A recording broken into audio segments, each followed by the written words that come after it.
അസ്സലാമു അലൈക്കും വറഹ്മത്തുള്ളാഹി തആല വബറകാതുഹു. ബിസ്മില്ലാഹി വൽഹംദുലില്ലാഹ് വസ്സലാത്തു വസ്സലാമു അലാ അഷ്റഫി റസൂലില്ലാഹ് വഅലാ ആലിഹി വസ്വഹ്ബിഹിൽ ഫായിസീന ബിറളില്ലാഹി അമ്മാ ബഅദ്.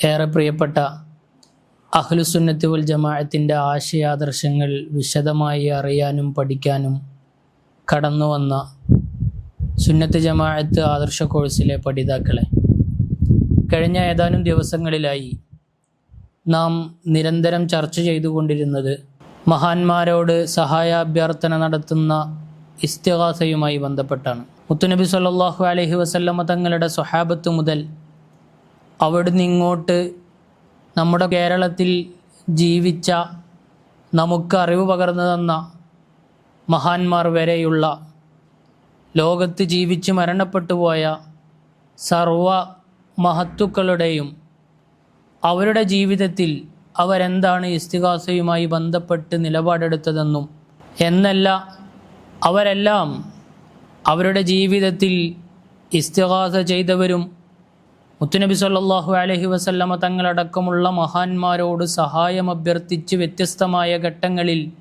ജീവിച്ച് മാതൃക കാണിച്ചവരുമായിരുന്നു എന്ന് നമുക്കറിയാനും പഠിക്കാനും കഴിഞ്ഞു. മുത്തുനബി സല്ലല്ലാഹു അലൈഹി വസല്ലമ തങ്ങളുടെ പ്രിയപ്പെട്ട കൂട്ടുകാരനായ അബൂബക്കർ സിദ്ദീഖ് റളിയല്ലാഹു അൻഹു മുതൽ മഹാന്മാരായ ഉമർ തങ്ങളും ഉസ്മാൻ തങ്ങളും സലമത്ത് ബിൻ അക്വഅ റളിയല്ലാഹു അൻഹുവും ഇബ്നു ഉമർ തങ്ങളുടെയും എല്ലാം ഇസ്തിഗാസയെക്കുറിച്ച് നാം ചർച്ച ചെയ്തു. അവരെല്ലാം നബി സല്ലല്ലാഹു അലൈഹി വസല്ലമ തങ്ങളുടെ ജീവിതകാലത്തും വഫാത്തിന് ശേഷവും മുത്തുനബി സല്ലല്ലാഹു അലൈഹി വസല്ലമ തങ്ങളോട് സഹായം അഭ്യർത്ഥിച്ച് ഇസ്തിഗാസ നടത്തിയവരായിരുന്നു എന്ന് നമുക്കറിയാൻ കഴിഞ്ഞു. മാത്രമല്ല, ജീവിതകാലത്ത് തന്നെ മുത്തുനബി സല്ലല്ലാഹു അലൈഹി വസല്ലമ തങ്ങളോട് നേരിട്ടും അല്ലാതെയുമായി അവർ നടത്തിയ ഇസ്തിഗാസയുടെ വ്യത്യസ്തമായ ഘട്ടങ്ങളെക്കുറിച്ച് നാം വിശദീകരിച്ചു. സ്വഹാബത്തിന് ശേഷം കടന്നു വന്ന താബിഉകൾ, മഹാനായ മുഹമ്മദ് ബിനുൽ മുൻകദിർ റളിയല്ലാഹു അൻഹു അടക്കം, മാലിക് ഇമാം അടക്കമുള്ള ധാരാളം പണ്ഡിതന്മാർ അവർ നടത്തിയ ഇസ്തിഗാസയെക്കുറിച്ചും അവരെല്ലാം ഇസ്തിഗാസ ചെയ്തവരായിരുന്നു എന്ന അവരുടെ അനുഭവങ്ങളിലൂടെ നാം പഠിക്കുകയുണ്ടായി.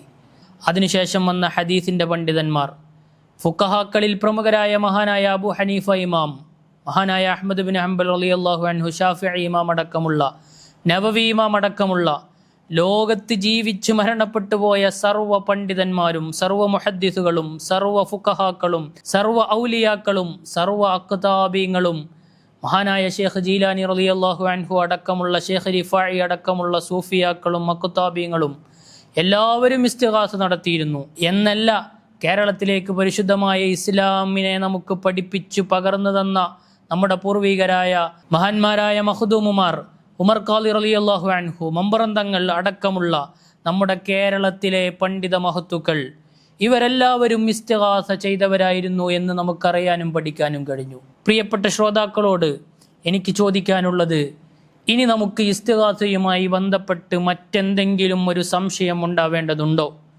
ലോകത്ത് ജീവിച്ച് മരണപ്പെട്ടു പോയ സ്വഹാബികൾ മുഴുവനും, താബിഉകൾ മുഴുവനും, സർവ്വ പണ്ഡിതന്മാർ മുഴുവനും ചെയ്ത ഒരു പ്രവൃത്തിയെ അംഗീകരിക്കുകയാണോ നാം വേണ്ടത്?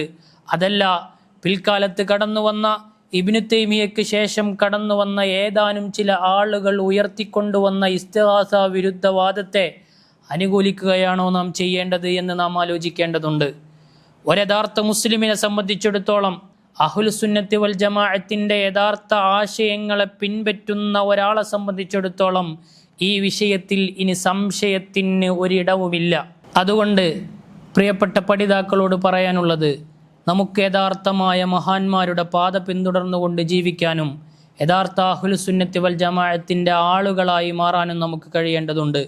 ഇൻഷാ അല്ലാഹ് അടുത്ത ക്ലാസ്സുകളിൽ നമുക്ക് ഇസ്തിഗാസയുമായി ബന്ധപ്പെട്ട പ്രാമാണികമായ തെളിവുകളെക്കുറിച്ചും വിശകലനങ്ങളെക്കുറിച്ചും നമുക്ക് ചർച്ച ചെയ്യാം.